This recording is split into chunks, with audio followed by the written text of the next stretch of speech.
TV mobile ইমান চাবলৈ সুযোগ পোৱা নাই। কোনোবাই কৈ আছে মোৰ মাক লৈ পেলাই খালি গালি পৰাটোৱে চবত ডাঙৰ অপৰাধ কৰি দিলে। এতিয়া সেই প্ৰাৰ্থীসকলৰ ফকতীয়া ধুৰন্ধৰ মহা বদমাছ বুলি এই ধনুধাৰীটোকে কয়। বন্ধু বান্ধৱীসকল, আপোনালোকক নতুন এটা ভিডিঅ'লৈ স্বাগতম জনাইছোঁ। আৰু আপোনালোকে বিশ্বাস কৰিবনে বাৰু, জ্ঞানশ্ৰী বৰাই এই ধনুধাৰীৰ মাকক কিবা বাৰু বেয়া কথা ক'বনে?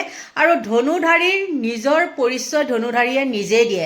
আপোনালোকে সকলোৱে দেখিছে বিধানসভাৰ অধিৱেশনত তেওঁ কেনেকৈ মানুহক মাৰিবলৈ চোচালৈ যায়, আপোনালোকে নিজেই দেখিছে। আৰু এই ধনুধাৰীয়ে জ্ঞানশ্ৰী বৰাক লৈ পেলাই সি আচলতে জ্বলন উঠিছে। আৰু জ্বলনৰ কাৰণে কোনে ব্লগ বনায়, কোনে কি বনায়, সেইবিলাক নিজৰ কথা। তেওঁ হৈ পেলাইতো জ্ঞানশ্ৰীয়েতো সেইবিলাক বেবাই থকা নাই, হয়নে নহয়? আৰু নামেই দিছে নেকি তাৰ ছাগলী। আৰু ছাগলীয়ে নকয় কি, আচলতে ছাগলীয়ে নাখায় কি পাগলে নকয় কি, তেনেকুৱা কিছুমান কথা। আৰু এই ধনুধাৰীৰ আচলতে জ্ঞানশ্ৰীক লৈ পেলাই তাৰ জ্বলন হৈছে। দেখিছে দেখোন, জ্ঞানশ্ৰীৰ পিছত ইমান মানুহ, মই অত বছৰে 5 বছৰ, সি নিজেই কয় যে মই 5 বছৰ বিধায়ক হৈ থাকিলোঁ, ক'তো বোলে তেনেকৈ আজিলৈকে বোলে হোৱা নাই, 5 বছৰ একে লাথে মানে বিধায়ক হোৱা নাই। হেৰ' পুতাই পুখুৰীত বোলে বাঘে ৰজা, তাত কোনো নাই, সেইকাৰণে তোমাকেই দিছে, মানে তাত বাগানীয়া মানুহ বেছি। বাৰু যিয়ে নহওক, বাগানীয়া মানুহ বেছি হ'লেও ইয়াৰ নিচিনা বাগানীয়া মানুহখিনি কিন্তু সকলোখিনি তেনেকুৱা নহয়। কাম আৰু তেওঁ মানে কি বুলি কয়, ব্যৱহাৰে তেওঁ পৰিচয়, তেওঁ কিমান ভদ্ৰ। আৰু মুখ্যমন্ত্ৰীয়ে এনেই কৈছেনে পাগল বুলি জানো তাক এনেই কৈছে? এনেইতো কোৱা নাই। আৰু সেই জ্ঞানশ্ৰীৰ কথা ক'বলৈ যায়, জ্ঞানশ্ৰীৰ পৰিয়ালৰ কথা ক'বলৈ যায়, কেনেকুৱা অভদ্ৰ। আৰু সেই জ্ঞানশ্ৰী, যাৰ নামেই নেকি জ্ঞানশ্ৰী, আৰু সেই জ্ঞানশ্ৰীৰ লগত তেওঁ এবাৰ হাৰিব বুলি জানি আবুল তাবুল বকি আছে, কি ক'ব কি নক'ব। আৰু একেবাৰে জ্ঞানশ্ৰীৰ 14 গোষ্ঠী উঘালিছে। গতিকে কেনেকুৱা এটা থাৰ্ড ক্লাছ মানুহ, এই থাৰ্ড ক্লাছ মানুহটো এইবাৰ বুকুৰ কঁপনি উঠিছে। আৰু সেইকাৰণে তেওঁ এইবিলাক আবুল তাবুল বকিছে। আৰু আবুল তাবুল বকি বকি বকি বকি একেবাৰে কেনেকুৱা পৰ্যায় পাইছেগৈ, আপোনালোকে চাই লওক। ইয়াত এনেই এম এল এ হৈ থাকিব, এনেই আহি পেলাই ইয়াত কোনোবাই মানে ব্লগাৰ কৰিব, এনেই আহি পেলাই কোনোবাই চেহেৰা দেখাব, আৰু কোনোবাই ইয়াত এম এল এ হ'ব বিচাৰিব। সেইটো এনেকুৱা ৰাজনীতি এইটো ইমান সস্তীয়া নহয়। ৰাজনীতি কষ্ট কৰিব লাগিব। মানে বেয়া লাগিল, বিৰোধী দলৰ কোন প্ৰাৰ্থী মই নাজানো, মই টিভি মোবাইল ইমান চাবলৈ সুযোগ পোৱা নাই। কোনোবাই কৈ আছে মোৰ মাক লৈ পেলাই খালি গালি পৰাটোৱে চবত ডাঙৰ অপৰাধ কৰি দিলে। এতিয়া সেই প্ৰাৰ্থীসকলৰ কেতিয়া জন্ম, তেওঁৰ দেউতাক কি কৰে, দেউতাকে কোনোবা কোম্পানীত কাম কৰিছিলে নেকি, সেই কোম্পানীটোৰ বহুত টকা সেই দেউতাকজনে লৈছিলে নেকি, সেই টকাবোৰ নিদিয়াৰ বাবে তেওঁ পলায়ন কৰি আছিলে নেকি, এই কথাবোৰ আমি জানো। এইবোৰতো আমি কোৱা নাই কোনে কি কৰিছে, কেতিয়া কাৰ লগত কিবা আছিলে, কেতিয়া কাৰোবাৰ লগত কিবা কৰিছিল, সেইবোৰতো আমি কোৱা নাই। আমি গোটেই তথ্য সংগ্ৰহ কৰিলো, কোন কেতিয়া জন্ম, কোন বিদ্যালয়ত পঢ়িছিল, ক'ত ঘৰ, তেওঁলোকৰ পৰিয়ালৰ কোন, মামাক পৰিয়ালসকলে তেওঁলোকক এৰি দিলে নেকি, মামাক পৰিয়ালে তেওঁলোকক বেয়া পায় নেকি, আমি গোটেই সংগ্ৰহ কৰিলো। মোহিনী সমষ্টিৰ কোনোবাই যদি বিধায়ক হ'ব বিচাৰে, ইয়াত কষ্ট কৰিব লাগিব। মোহিনী সমষ্টিৰ ৰাইজৰ আৱেগ বুজিব লাগিব। ইয়াত মানুহ ঢুকালেও আহিব লাগিব, মানুহ বেমাৰ হ'লেও আহিব লাগিব। হস্পিটেলত মৃতদেহ আনিবৰ কাৰণে যদি গাড়ী কাৰোবাৰ নাথাকে, গাড়ী প্ৰদান কৰিব লাগিব। কাৰোবাৰ যদি তেজ দৰকাৰ, মোৰ ৰক্তদাতা মোৰ সংস্থা আছে, মই নিজে 57 বাৰ এতিয়ালৈকে মই ৰক্তদান কৰিলো। ইয়াত ৰক্তদান কৰিব লাগিব। ইয়াত কোনোবা হাড় ভাঙিছে, ক'ৰবাত বাহিৰলৈ গৈছে, তেওঁলোকক ট্ৰেইনত টিকেট কাটি দিব লাগিব।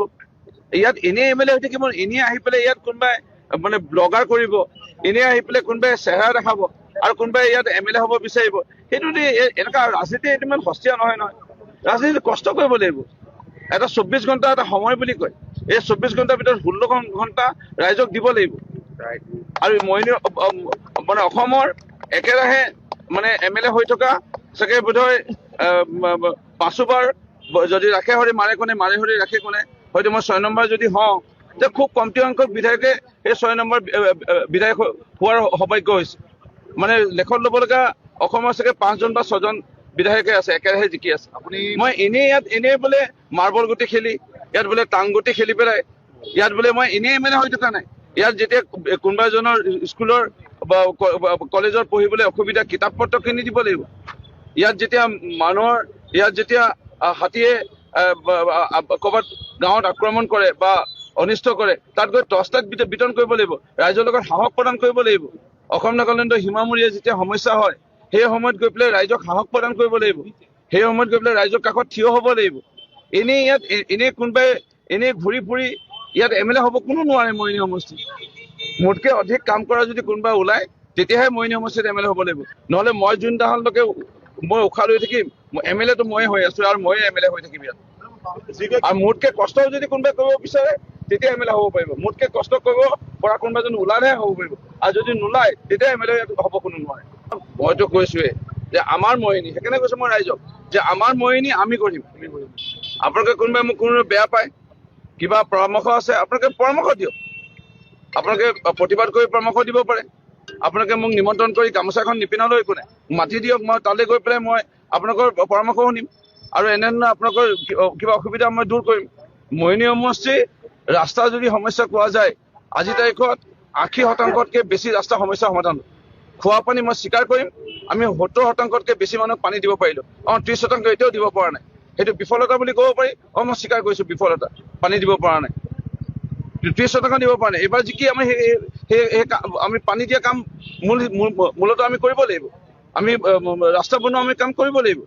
কিন্তু অংগনবাদী কেন্দ্ৰ, স্কুল, নামঘৰ, গ্ৰামথান, ইয়াত মছজিদ, গীৰ্জাঘৰ, ইয়াত বুদ্ধ মন্দিৰ আছে এটা, গীৰ্জাঘৰ আছে ইয়াত 105টা, নামঘৰ আছে প্ৰায় 650, শিৱ মন্দিৰ আছে, গণেশ মন্দিৰ আছে, হনুমান মন্দিৰ আছে, চব ইয়াত সোমাই আছে। কোনোবাই এনেই আহি পেলাই এই কেইটামান ৰাস্তা মানে ব্লগিং নে ব্লগাৰ নে কি বুলি কয় সেইবোৰ ইয়াত কৰি একো লাভ নাই। মৰিয়নি সমষ্টি এটা নিজৰ আমাৰ স্বাভিমান আছে, আৰু মৰিয়নি সমষ্টিৰ ৰাইজে মৰিয়নি সমষ্টিত কোনে দিনে ৰাতিয়ে থাকে। ইয়াত কাৰোবাৰ যদি ঘৰ জ্বলে, বিজুলী ঢেৰেকণিত কাৰোবাৰ যদি মৃত্যু হয়, কোন আহি পায় এইটো জানেই মৰিয়নি সমষ্টিৰ ৰাইজে। মৰিয়নি সমষ্টি আজিৰ তাৰিখলৈকে আমি বিধানসভাত কোনে মাত মাতে। ইয়াত মৰিয়নি সমষ্টি যদি আমি থানালৈ যাওঁ, নতুন থানা ৰূপজ্যোতি কৰ্মী নাম, ইয়াত যদি আমি যাওঁ ফায়াৰ ব্ৰিগেড ষ্টেচন ৰূপজ্যোতি কৰ্মী নাম, মৰিয়নি ষ্টেডিয়াম যদি যাওঁ ৰূপজ্যোতি কৰ্মী নাম, ধুধুৱালি ৰূপজ্যোতি কৰ্মী নাম, জোৱান মৰিয়নি ৰাস্তাত ৰূপজ্যোতি কৰ্মী নাম, ইয়াত স্কুলবোৰত ৰূপজ্যোতি কৰ্মী নাম, মৰিয়নি মহাবিদ্যালয় নতুন সংযোগ যদি হৈছে আন্তঃগাঁথনি তাতো ৰূপজ্যোতি কৰ্মী নাম, আকৌ যদি নতুন পানী যোগান আঁচনিবোৰ নিৰ্মাণ হৈ আছে ৰূপজ্যোতি কৰ্মী নাম, নতুনকৈ যদি উদ্যোগ স্থাপন হৈছে আকৌ ৰূপজ্যোতি কৰ্মী নাম, আকৌ নতুনকৈ হস্পিটেল নিৰ্মাণ হৈছে ৰূপজ্যোতি কৰ্মী নাম, মহিলা বিদ্যালয় ৰূপজ্যোতি কৰ্মী নাম, ইয়াত নতুনকৈ আকৌ আইন মহাবিদ্যালয় ৰূপজ্যোতি কৰ্মী নাম, নতুনকৈ এতিয়া চেণ্ট্ৰেল স্কুল এখন আহিব। আপোনালোকক ভাল খবৰটো জনাই দিওঁ, আমি ডিঙাপাৰা বাগানৰ কিনাৰতে যি চৰকাৰী 5 বিঘা মাটি আছে তাত আমি চেণ্ট্ৰেল স্কুল পাই আছো। মৰিয়নি সমষ্টিত পোনপ্ৰথমবাৰৰ বাবে CBSE স্কুল আহি আছে। আজি আমি কৰি আছো আমাৰ কাম। আৰু মৰিয়নিত যদি ৱৰ্ল্ড ক্লাছ ষ্টেচন হৈছে তাতো ৰূপজ্যোতি কৰ্মী নাম, আৰু নতুনকৈ আকৌ ট্ৰেইন সংযোগ হৈছে, আকৌ ৰূপজ্যোতি কৰ্মী প্ৰস্তাৱ দিয়াৰ কাৰণে মৰিয়নি আকৌ নতুন চেলেঙাত ষ্টেচনত ৰঙিয়া লিডু নতুন ট্ৰেইনৰ আকৌ ষ্টপেজ তাত আমি লাভ কৰিছো। মই কি কৰিছো কি নাই নীৰৱে কৰি আছো, আৰু দেখাই দেখি আছে, আৰু চবতকৈ ডাঙৰ কথা দেখাজনে দেখি আছে। আৰু চবতকৈ মানে বেয়া লাগিল বিৰোধী দলৰ কোন প্ৰাৰ্থী মই নাজানো, মই টিভি মোবাইল ইমান চাবলৈ সুযোগ পোৱা নাই। কোনোবাই কৈ আছে মোৰ মাক লৈ পেলাই খালি গালি পৰাটোৱে চবত ডাঙৰ অপৰাধ কৰি দিলে। এতিয়া সেই প্ৰাৰ্থীসকলৰ কেতিয়া জন্ম, তেওঁ দেউতাক কি কৰে, দেউতাকে কোনোবা কোম্পানীত কাম কৰিছিলে নেকি, সেই কোম্পানীটোৰ বহুত টকা সেই দেউতাকজনে লৈছিলে নেকি, সেই টকাবোৰ নিদিয়াৰ বাবে তেওঁ পলায়ন কৰি আছিলে নেকি, এই কথাবোৰ আমি জানো, এইবোৰতো আমি কোৱা নাই। কোনে কি কৰিছে, কেতিয়া কাৰ লগত কিবা আছিলে, কেতিয়া কাৰোবাৰ লগত কিবা কৰিছিল, সেইবোৰতো আমি কোৱা নাই।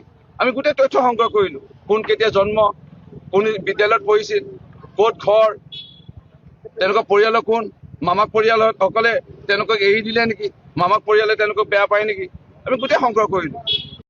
ফাদিল হল ৰূপজ্যোতি কৰ্মী বাহিনীয়ে লুকুৱাই ৰাখিব বিচৰা মৰিয়নিৰ আচল ছবিখন। আজিলৈকে পানী ওলা নাই, একো নাই, নাহে না বছৰে নাই। প্ৰথমে দি ক্ৰছ কৰিণ্টৰ কেমেৰাৰ সন্মুখত, তাৰপিছত আৰু এদিন আছিলে কেঁচুৱা এটা 9 মাহৰ কেঁচুৱা। কেমেৰাৰ সন্মুখত ৰূপজ্যোতি কৰ্মীৰ দাবী বুলি ক'ব পাৰি, মই মোৰ পাতি লৈছো 30% মানুহক পানী দিব পৰা নাই। বিপৰীতে ডক্টৰ জ্ঞানশ্ৰী বৰাৰ অভিযোগ, খোৱা পানীৰ সমস্যা এটা আছে। খোৱা পানীৰ সমস্যা মানে মই প্ৰায় সকলো পঞ্চায়ততে এতিয়ালৈকে গৈছোঁ আৰু ৰাইজে খোৱা পানী টুপি পোৱা নাই।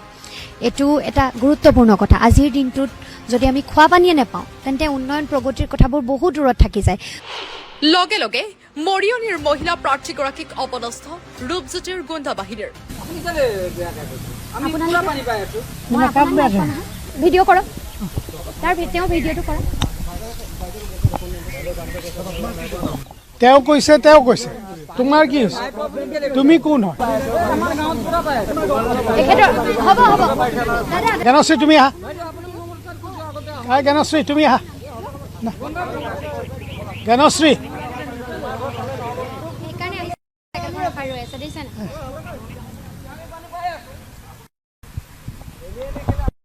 পিছে কাৰ দাবী, কাৰ অভিযোগ সত্য? মৰিয়নিত আমাৰ চৰ জমিন অনুসন্ধান। আকৰ্ষণীয় হৈ পৰিছে মৰিয়নি বিধানসভা সমষ্টিৰ নিৰ্বাচনী প্ৰেক্ষাপট। দীৰ্ঘ বছৰে মৰিয়নিৰ পৰা বিধায়ক নিৰ্বাচিত হোৱা ৰূপজ্যোতি কুৰ্মীক এইবাৰ কঠোৰ প্ৰত্যাহ্বান জনাইছে ৰাইজৰ দলৰ প্ৰাৰ্থী তথা শিক্ষিত যুৱতী ডক্টৰ জ্ঞানশ্ৰী বৰাই। মৰিয়নিৰ নিৰ্বাচনী খবৰ লবলৈ সমষ্টিটোত গৈ উপস্থিত দি ক্ৰছ কাৰেণ্টৰ সাংবাদিক। কথাৰ প্ৰসংগত ৰূপজ্যোতি কুৰ্মীৰ দাবী, মৰিয়নিৰ 70% লোকক যোগান ধৰা হৈছে খোৱাপানী। খোৱাপানী মই দুখিত, ইষ্টেনচিয়েল পিৰিয়ড এটা আৰম্ভ হ'ল কাৰণে আমি খোৱাপানী সকলোকে দিব পৰা নাই। মই স্বীকাৰ কৰিম 70% পানী আমি দিব পাৰিলোঁ। বিফলতা বুলি ক'ব পাৰি। মই মোৰ পাতি লৈছোঁ 30% মানুহক পানী দিব পৰা নাই। পিছে মিছা ৰূপজ্যোতি কুৰ্মীৰ কথা, দাবী জ্ঞানশ্ৰী বৰাৰ। খোৱাপানীৰ সমস্যা এটা আছে। খোৱাপানীৰ সমস্যা মানে মই প্ৰায় সকলো পঞ্চায়ততে এতিয়ালৈকে গৈছোঁ আৰু ৰাইজে খোৱাপানী টুপি পোৱা নাই। এইটো এটা গুৰুত্বপূৰ্ণ কথা। আজিৰ দিনটোত যদি আমি খোৱাপানীয়ে নাপাওঁ তেন্তে উন্নয়ন প্ৰগতিৰ কথাবোৰ বহুত দূৰত থাকি যায়। মৰিয়নিৰ পানী যোগান আঁচনিৰ ব্যৰ্থতাক লৈ দি ক্ৰছ কাৰেণ্টৰ সাংবাদিকৰ সন্মুখত এই বক্তব্য ৰাখিছিল জ্ঞানশ্ৰী বৰাই। কিন্তু বক্তব্য প্ৰদান কৰি থকাৰ সময়তে জ্ঞানশ্ৰী বৰাক অপদস্থ গুণ্ডা বাহিনীৰ। ভিডিঅ' কৰক, তেওঁ ভিডিঅ'টো কৰক। তেওঁ কৈছে তোমাৰ কি হৈছে, তুমি কোন হয়? জ্ঞানশ্ৰী তুমি আহা, জ্ঞানশ্ৰী তুমি আহা, জ্ঞানশ্ৰী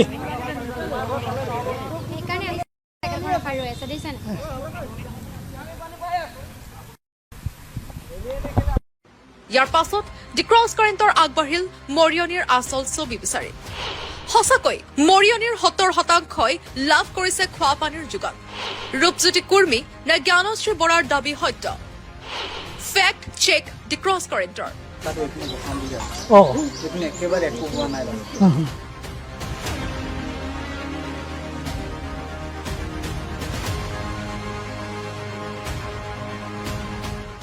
চবে অৰুণোদয় পাইছেনে? কিয়? তেতিয়া আমাৰ ইয়াত মিটিং কৰে, তেতিয়া আমাক চিনি পায় মানে ভোটটো লাগে বুলিকে। আৰু যেতিয়া ইলেকশ্যনটো শেষ হৈ যায় তেতিয়া আমাক চিনি নাপায়। আমাৰ ঘৰ হওক বা আমাৰ ৰাস্তা পদূলিলে হওক বা অৱস্থা হৈ গৈছে, আমাৰ মানে খোৱা পানীৰ ব্যৱস্থা নাই। তো আমাৰ খোৱা পানীৰ ব্যৱস্থা আমাক লাগে, হয় নাই? আৰু যেনেকুৱা আমাক পৰিৱেশ, এইটো আমাৰ পৰিৱেশটো বহুত ডেভেলপমেণ্টটো আমাক লাগে। প্ৰায় আমাক আজি আমি যদি ইলেকশ্যন দিওঁ, আমাৰ এটা ভোটৰ আমাৰ এনেকুৱা কিমত আছে যাতে আমি কিবা এটা দিলোঁ তো আমিও কিবা এটা উপযুক্ত বা আমি পোৱাৰ এটা কিবা এটা আমাৰ লক্ষ্য আছে না, আমি কিবা এটা পাম বুলি আমি কিবা এটা দিওঁ। যদি আমাৰ এইটো জেনেৰেশ্যনটো আজিৰ তাৰিখত এনেকুৱা হৈছে তো আমাৰ অহা জেনেৰেশ্যনটো আমাৰ কেনেকুৱা হ'ব? পাই চাল সবে পাই, অনন্তটাও পাই, খালি আমাদেরকে আলিটা লাগে আর পানি के লাগে। बहुत दिकदार पाए हमरा। स्कूल में छना पुना के दे चलते इतना कादा हो, इतना कष्ट से ले गए। सब बीमारी सीरियस होले मैंने ओ पकाली में गाड़ी थे तो हमरा धरे धरे कौन लगी डेलीभारी मानु हम देखे टांकी यहाँ आली लगे पकाली और हम देखे पानी लगे।